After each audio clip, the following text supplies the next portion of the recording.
બજારમાં મળતા જાત જાતના ચાટ તો તમે ખાતા જ હશો, પણ આજે હું તમારા માટે લઈને આવી છું એકદમ નવા જ પ્રકારની ચાટની રેસીપી, જે ખાઈને તમે ખરેખર આંગળા ચાટતા રહી જશો। આજે આપણે બનાવવાના છીએ એક અલગ જ પ્રકારના મસ્ત ટેસ્ટી છોલે ચાટ। તો ચાલો રેસીપીને શરૂ કરીએ। છોલે ચાટ બનાવવા માટે મેં 8 થી 10 કલાક પહેલા 1 કપ મોટા છોલા એટલે કે કાબુલી ચણાને મેં પહેલેથી પાણીમાં પલાળીને રાખ્યા છે।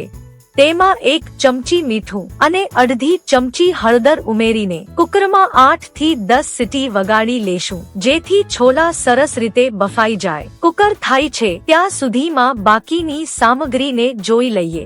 તેના માટે મેં એક મોટી ઝીણી સમારેલી ડુંગળી લીધી છે, 1 વાટકી મોળું દહીં, 2 ચમચી લીલી ચટણી, 2 ચમચી આમલી ગોળની ખાટી મીઠી ચટણી અને લસણની ચટાકેદાર ચટણી। જો તમારે આ ત્રણેય ચટણી બનાવવાની રેસીપી જોતી હોય તો તેની લિંક તમને ડિસ્ક્રિપ્શન માંથી મળી જશે।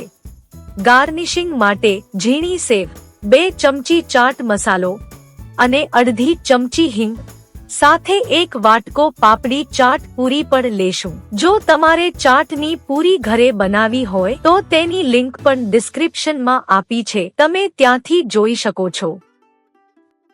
અને સ્વાદ પ્રમાણે મીઠું લેશું। હવે ચાટમાં નાખવા માટેનો મસાલો તૈયાર કરી લઈએ। તેના માટે 2 ચમચી ધાણા જીરું, અડધી ચમચી હળદર, 1 ચમચી લાલ મરચું અને 2 ચમચી ગરમ મસાલો લેશું। તેમાં થોડું પાણી ઉમેરીને મિક્સ કરી લેશું તો મસાલાની પેસ્ટ તૈયાર છે અને ચણા પણ સારી રીતે બફાઈ ગયા છે। તો કડાઈમાં 2 ચમચી તેલ મૂકી ધીમી ફ્લેમ પર ગરમ કરવા મૂકીશું। તેલ ગરમ થાય એટલે તેમાં હિંગ ઉમેરીને તૈયાર કરેલી મસાલાની પેસ્ટ નાખીશું અને 1 મિનિટ માટે સાંતળશું।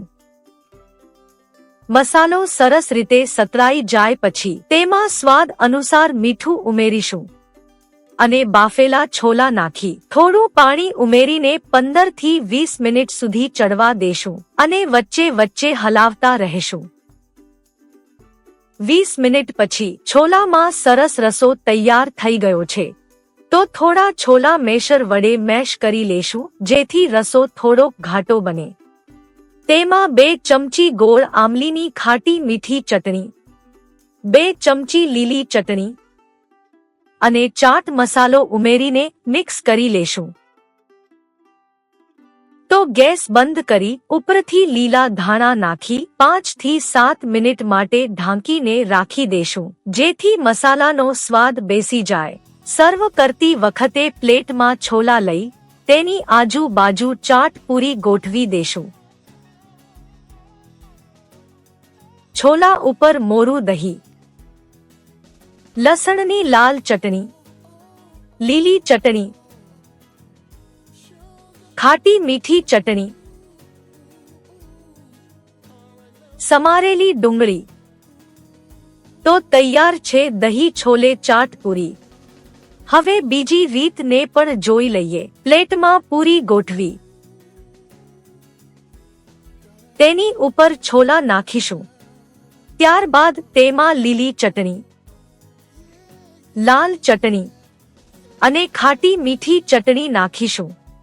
ઉપરથી ડુંગળી, સેવ અને લીલા ધાણા વડે ગાર્નિશિંગ કરીશું। તમે ઈચ્છો તો ઉપરથી દાડમના દાણા પણ નાખી શકો છો। તો મિત્રો, આ રીતે તૈયાર છે છોલે ચાટની 2 અલગ અલગ રીત, જે સ્વાદમાં ખરેખર બહુ જ સ્વાદિષ્ટ લાગે છે। આ રેસીપીને એકવાર જરૂરથી ટ્રાય કરજો। તો મિત્રો, આજની આ છોલે ચાટની રેસીપી કેવી લાગી તે કોમેન્ટ બોક્સમાં જરૂર જણાવજો। વિડીયો ગમ્યો હોય તો લાઈક કરજો અને તમારા ફ્રેન્ડ્સ સાથે શેર કરજો। ફરી મળીશું એક નવી અને ટેસ્ટી રેસીપી સાથે જેસ્ટી રેસિપીસમાં।